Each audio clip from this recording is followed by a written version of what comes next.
پتر جه 100,000 سیویل در و عفرین عاصی بونه و پیدوی با آلاوین سرکین جیان هنه پشتی مالین خو جه اگر هرشا لشکر ترکیه و حوال بندن وان به جهیلان.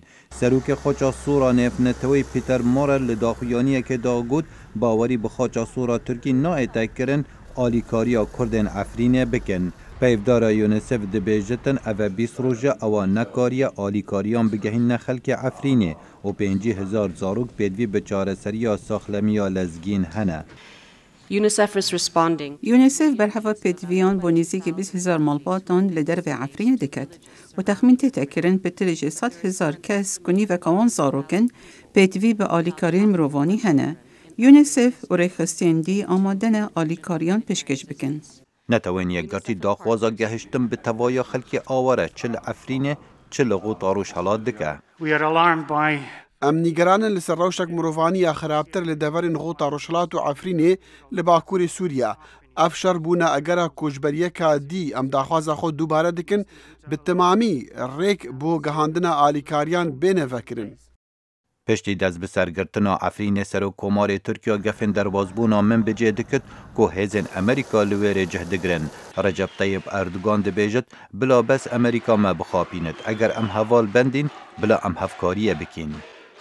Bir taraftan لآلیکی دبیجن هن هوالبندین مین استراتیجی نو پشت را آلیکاریا تروریستان دکن.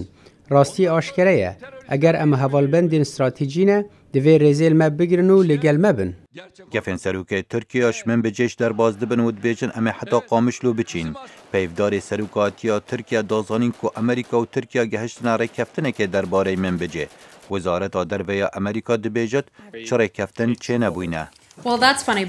اف جه پیکنینه چرا کفتن چه نبوینه. وزارت براوانیا امریکا نیگرانی لسر روشا مروانی لعفرین دیار کرو پشت راست کرد که او کاری دگل انجمنا من بجدکن بو برهف کرنا آرامیه.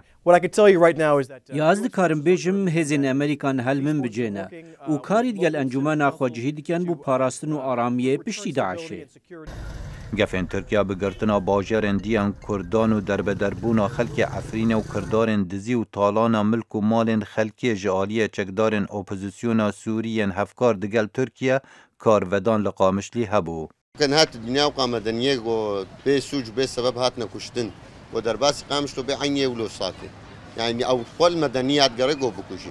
او شکایت لی مدنیه کرد گولو و بکشه و تعلن که مالی و دوری مالی واخی و دوری ولاطی واخی دوری عردا واخی برد دو وردی صد بیجم اردوغان حلمیه کو کفی عردا قامش نفسا کردید في المنطقه نبینه حادثه و ترسیک چه کردستان عراق بی اقلیم بی دولتك بسر خود ترساوي جويده افجي تشتكي راو جهك نفس كردي اقليمك جهك كردا وارك كردا جدتشي ترکیه حوال دادت انجمنه که آلی گراخول عفرین درست بکت گو شارزا باور دکن پیک اینانا انجمن سویل عفرین یاسر به ترکیه و رواهی به تمانا ترکیه لعفرینه.